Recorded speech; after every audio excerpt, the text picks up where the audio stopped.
Hey, Chris Drew, the Glamping guy here. We're here for the next video of my safari camp. I just want to show you around kind of the site plan that I have ready for this unit, and then we will jump into the next level. So here we go. Okay, here I just reversed the camera. This is the landing pad here. This is where the tent's gonna go. We got a lot of rain last night. I was going to raise the tent today, but I want this to dry out in the sun a bit more before I actually put a tarp over this, and then the wall tent will go over it. Imagine just walking out the front here. The front will be this is the front patio. This will be where the chairs will be. This will be actually the first stair to go up to this area. I just cleared it out. There was some scrub brush in here. This is going to be what we're going to erect today, and that's the outhouse right here. It's moving from the one up, the tent up here. Actually, we built a shower house for that, and it's gonna be pretty nice. So this is the next step. So let's get going to install that shower house, and I'll explain everything to you in just a little bit. Okay, once again, just like the platforms that I have for the tents and the deck, it's very important to get this square and level. You can see Josh, my son, and I working on getting it all level and digging out ground where needed.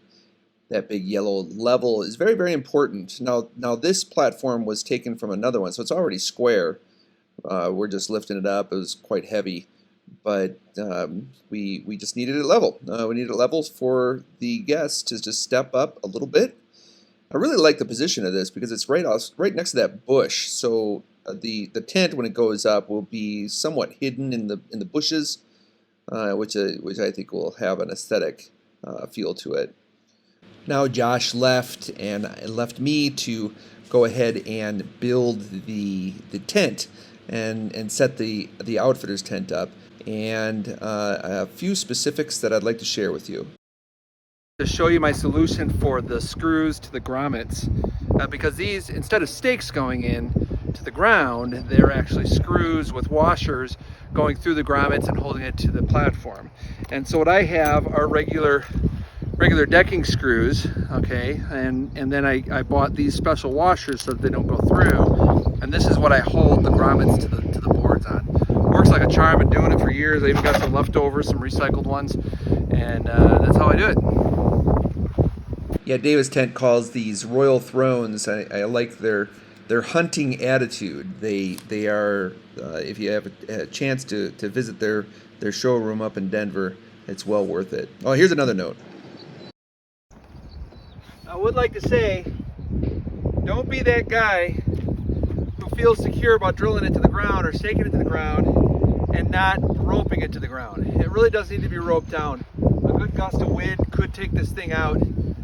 It's a little breezy today, so even this has me feeling a little uneasy, but don't just be satisfied with it staked to the ground. You do need to rope down the corners. I do just one rope per corner. Davis gives you 2 ropes per corner. That's even better for a really good storm, but I've never lost one. I'll actually anchor them into the foundation here. Might anchor them down into the base. But the point is that top heavy is where the wind will blow it over. So you got to hold that top down just like you're holding the bottom down. So you do need these ropes. I would argue the only better solution here would be an actual outhouse with a wood outhouse, but I don't know. Davis Tent does a fine job with these. Unless you open up the window and stick your butt out the back, you're perfectly private here. Now let me get the chair. Now you'll see this, huh?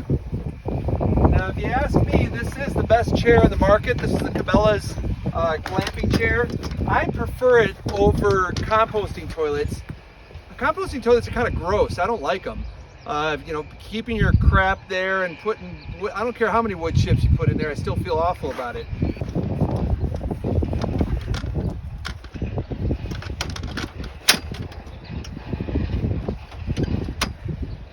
There.